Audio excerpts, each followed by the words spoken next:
Hi, I'm Carol Ruth Weber of Weber Life Design. Today we're going to talk about making that extra room under your dorm bed. You know, that really valuable real estate that's really underused? Well, now we're going to learn how to make it usable.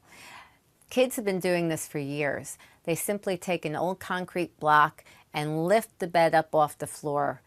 Now, there are many items you could use to go under your bed.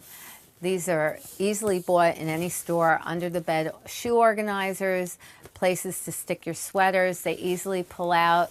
You can put blankets in them. But if you want more room, then try the concrete block method. And this is very simple. You easily put 1 foot onto each concrete block, whether in the elongated vertically or horizontally, and you instantly have more space. Now, if you want something a little more attractive, the companies have caught on, and they're actually making their own bed risers that are very inexpensive. And you can buy these in the store, and they actually have a niche for each foot of the bed. And these will raise the bed right off the floor to give you that extra needed space. Now, the one special thing you can do is a loft bed.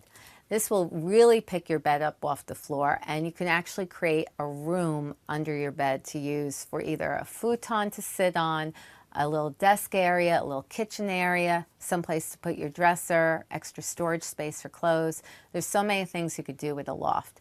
Loft beds are fairly easy to make, and they're also very inexpensive to purchase. They'll deliver it right to your dorm, and you can assemble it yourself. This creates a whole nother way to open up your dorm room and make it your own. So have fun creating new ideas, coming up with new ways to raise your bed up off the floor and use that valuable real estate to the best possible way to help your dorm room needs. Enjoy living your college years out in your dorm room. Have fun with your roommates and your friends, and never be afraid to dance.